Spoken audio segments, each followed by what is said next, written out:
BJP ने ना ज्ञानेश कुमार जी को गोद ले लिया। क्या है, ज्ञानेश कुमार जी की बेटी कौन बना दी बीजेपी ने, पता है ना सबको कि कहाँ की कौन बना दी है। तो वही चीज है ना, काबिल जानकारी पूरा तो ओम बिरला की बेटी इतनी काबिल थी, मतलब कल तक वो मॉडलिंग कर रही है, रैंप वॉक पे चल रही है, वो इतनी काबिल हो गई कि एकदम आईएएस बन गई। ओम बिरला जी की बेटी इतनी काबिल हो गई। आप ये बताइए, क्या ज्ञानेश कुमार अगर गलत है तो उनकी जगह कहाँ होनी चाहिए? जेल में होनी चाहिए, जेल के बाहर होनी चाहिए? क्योंकि लगातार टीएमसी कार्यकर्ता उन पर गुस्सा अपना जनता के साथ जो धोखाधड़ी करता है ना, उसकी जगह कहाँ होती है? जेल के अंदर ही होती है, ठीक है। और हाँ, जनता के साथ जो धोखाधड़ी करता है ना, फिर चाहे वो मोदी जी ही क्यों ना हो, इन सब की जगह तो जेल के अंदर ही होनी चाहिए। क्योंकि जो जनता के साथ धोखाधड़ी करे, जो जनता को धोखा दे, वो जेल के अंदर ही होना चाहिए। बंगाल नतीजे आने के बाद ही लगातार वहां पर टीएमसी के कार्यालयों में आगजनी की तस्वीरें सामने आ रही हैं। बीजेपी की जहाँ जहाँ सरकार होती वहाँ गुंडागर्दी नहीं होती क्या? यूपी में गुंडागर्दी नहीं हो रही है? यूपी में क्या रामराज है? दिल्ली में गुंडागर्दी नहीं हो रही है? दिन दहाड़े किसी को मार देते हैं पूछकर कि तुम कहाँ से हो, बिहार से हो, मार देते हैं। ये गुंडागर्दी नहीं है? तो बीजेपी की सरकार अब तो बंगाल में बनी, अब तक बंगाल की ना महिलाएं खुश थी। चुनाव आयोग का संरक्षण कौन कर रहा है? क्या ज्ञानेश कुमार जी जो है उन पर जो आरोप लग रहा है बिक गए, बदल गए, क्या ये बात सच है?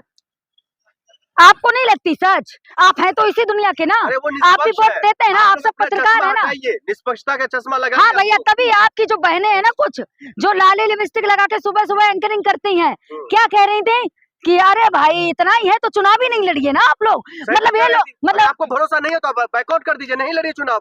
लोकतांत्रिक देश है, चुनाव नहीं लड़ेंगे, जनता को भरोसा कैसे आएगा? होते क्यों है चुनाव भाई चीज है ना। अब आप लोग लड़के हैं तो लिपस्टिक तो लगा नहीं सकते, आपकी जो बहनें लगा के आती हैं सुबह 8 बजे, लेकिन वही चीज है ना कि सुबह 8 बजे लाली लिपस्टिक लगा के कह रही थी कि भाई आप लोग चुनाव ही नहीं लड़िए। मतलब आप लोग मोदी जी के इतने पपेट हो चुके हैं ना कि कह रहे हैं भाई चुनाव ही नहीं लड़िए। वही चीज है ना, नहीं है देश के मीडिया पर जो बड़े बड़े एंकर है जो हाँ भाई अपडेट दे रहे हैं, मीडिया पे इतना भरोसा है। जो मीडिया ये कहे अरे भैया मोदी जी तो नाव में बैठ के फोटो खींच रहे हैं, जो मीडिया ये कहे मोदी जी का झाड़ मुड़ी मैजिक, जो मीडिया ये कहे कि झाड़ मुड़ी कितना पुराना इतिहास है, हमें उस मीडिया पे बड़ा भरोसा है। लेकिन हमें आप जैसे पत्तल चाटों पे भरोसा नहीं है, ठीक है। तो जीते ही है, क्यों? क्योंकि ये वैसे तो जीतने लायक है नहीं, तो धांधली से ही जीतेंगे ना। और देखा नहीं, इनके चाणक्य बड़ा कह रहे हैं कि 77 राज्यों में पूर्ण बहुमत की सरकार है, बंगाल ही आना बाकी है। इनके चाणक्य ने तो पहले ही इशारा कर दिया भाई हमने सब कुछ फिक्स कर लिया है, बस अब नाम के लिए वोटिंग करा रहे हैं और हम जीतना ही है। तो वही हुआ ना। इसमें कोई अचंभा नहीं है कि बंगाल में बीजेपी जीत गई, क्योंकि सबको पहले से पता था कि जीतेंगे। क्यों? 91 लाख वोट इन्होंने काटे। फिर इनका कोर्ट क्या कह देता है कि अगली बार वोट डाल लेंगे। एक वोट भी ना बहुत इंपॉर्टेंट होता है चुनाव के टाइम पे, लेकिन नहीं, क्या कहते हैं अगली बार वोट डाल लेंगे। तो वही है ना, धांधली तो पूरी हो रही।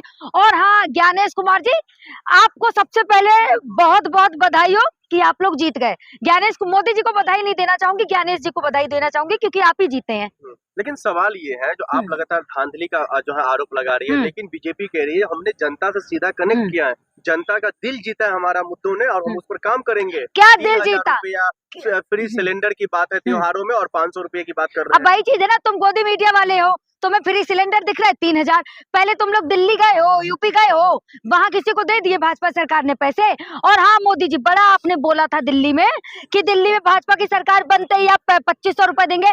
दिल्ली की महिलाएं अभी भी इंतजार कर रही है, कहीं ऐसा ना हो कि अब बंगाल में आपकी सरकार बन गई, अब अमित शाह जी फिर मीडिया के सामने कहते हैं अरे चुनाव के टाइम पे तो जुमले दिए जाते हैं भैया, हमने 3000 का भी जुमला फेंका दिया था। एक भरोसा नहीं है। भरोसा है किस पे? बीजेपी पे?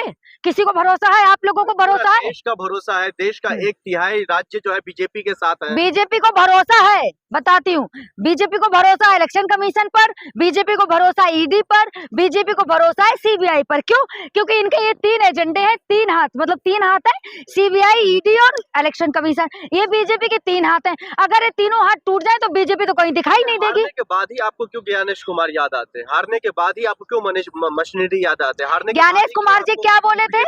ज्ञानेश कुमार जी क्या बोले थे कि सब क्या बोले थे? चुनाव होगा। अरे तो बैलेट पेपर कहाँ मिले? बैलेट पेपर जमीन में पड़े हो, कहाँ मिले? वो क्या कहीं उत्तर प्रदेश में मिले हैं जो बंगाल में मिले हैं?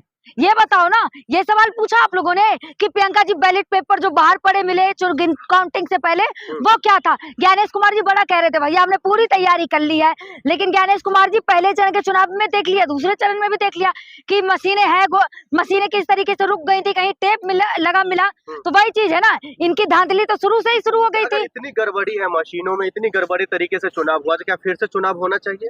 वो तो होना ही चाहिए भाई, फिर से चुनाव करा लो बैलेट पेपर से।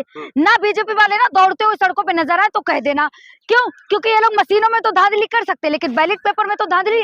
और हाँ, इनके ज्ञानेश कुमार जी क्या बोले थे कि भाई वीडियो हम सार्वजनिक नहीं कराएंगे, मतलब ये माताओं बहनों की वीडियो जरूर बनाएंगे, लेकिन उसको सार्वजनिक करने में इनको माताएं बहनें याद आ जाए, बहू बेटियां याद आ जाए। जब वीडियो बनाते तब इनको माताएं बहनें बहू बेटियां याद नहीं आती है कि भाई वहाँ कैमरा क्यों लगा है, बेटियां भी आ रही है वोट डालने। अरे आप लोग टेंशन नहीं लीजिए, अब गुंडों का खैर नहीं है। अमित शाह जी ने कह दिया था 4 मई के बाद गुंडों का खैर नहीं। सही बात है, जब गुंडे ही सरकार में बैठेंगे तो गुंडों की खैर कहाँ, क्योंकि जब सरकार में ही गुंडे बैठे हैं तो गुंडे तो वैसे ही अपना काम करेंगे, तो कहेगा कौन कि ये गुंडे हैं? जब सरकार में विपक्ष होता है तभी तो कहता है ना कि गुंडे हैं। जब गुंडे ही सरकार में बैठ जाएंगे तो कौन कहेगा कि गुंडागर्दी हो रही है? कुछ दिन तक शांत रहेंगे, देखा नहीं टीएमसी दफ्तर के बाहर कैसे हंगामा कर रहे थे? ये गुंडागर्दी नहीं है। और किस तरीके से लोगों को धमका के वोट डलवा रहे थे, ये गुंडागर्दी नहीं है। और इनके नेता शुभेंदु अधिकारी की क्या भाषा थी, वो गुंडागर्दी नहीं है। शुभेंदु अधिकारी क्या लग रहा है आने वाले वक्त में कुछ अच्छा करेंगे, क्योंकि उनकी पार्टी तो अब जीत, मतलब मान लीजिए जीत ही गई है। मोदी जी बड़ा आप महिला आरक्षण की बात कर रहे थे ना, बंगाल में अब तक दीदी की सरकार थी, एक महिला मुख्यमंत्री थी। मोदी जी अगर इतना ही महिला आरक्षण कहते हैं ना, बंगाल में एक महिला मुख्यमंत्री बना दीजिए, लेकिन वही बात है ना, कहाँ से बनाएंगे? इनकी पार्टी में बंगाल में कोई महिला है ही नहीं ऐसी, इन्होंने किसी को मंडल अध्यक्ष महिला को नहीं बनाया अभी तक बंगाल में, तो मुख्यमंत्री कहाँ से बंगाल में बनाएंगे? मोदी जी महिला आरक्षण की बात कर रहे थे, बंगाल में मुख्यमंत्री महिला बना दीजिए। दीदी का अभी से ही हाथ थरथरा रहा है। मोदी मैजिक काम नहीं किया बंगाल में, झालमुरी मैजिक काम नहीं किया बंगाल में, काम किया ज्ञानेश कुमार जी का मैजिक काम किया। जो एसआईआर लाके इन्होंने मैजिक किया ना, वो बंगाल में काम किया, ठीक है ना, कि इनका झालमुरी। और हाँ, ममता दीदी ना डरी नहीं है, ममता दीदी ने अपना ना वीडियो जारी करके कहा है ना अभी 2 बजे या 1 बजे के आसपास कि किसी को भी डरने की जरूरत नहीं है। और ममता बनर्जी ना जो वोट काटे थे ना, जिनको ये लोग कह रहे थे कि मर गए, मृत्यु घोषित कर दिया, ममता बनर्जी उनको लेकर दिल्ली आ रही है, उन्होंने खुद कह दिया था। जी अब आप सोचिए, हारने के बावजूद कह रहे डरने की बात नहीं, यानी कि धमकी दे रही है। अगर जीत जाती तो वो क्या करती? अगर आप इस बात को धमकी मानते ना तो इसको धमकी आप समझे, क्योंकि आप मान रहे हैं, लेकिन मैं तो इस बात को धमकी नहीं मान रही। अब मोदी जी नहीं, वो तो चुनाव से पहले ही कह देते हैं, चुनाव से पहले नहीं कह देते हैं कि भाई 4 मई दीदी गई। ये धमकी नहीं है, ये धमकी नहीं है कि 4 मई दीदी गई। तो जनता का प्यार देख करके वो ये बात कह रहे थे मोदी जी। हाँ मोदी जी, जनता का इतना प्यार, सब बंद है, झालमुरी की दुकान पता नहीं कहाँ से खुल गई। अब पीएम का जहाँ रूट होता है दिल्ली में, देखा नहीं, लोगों को नहीं जाने देते, सब कुछ बंद होता, तो झालमुरी वाला कैसे पहुंचा? पकड़ो उस झालमुरी वाले को, मोदी जी का रूट खराब कर रहा था।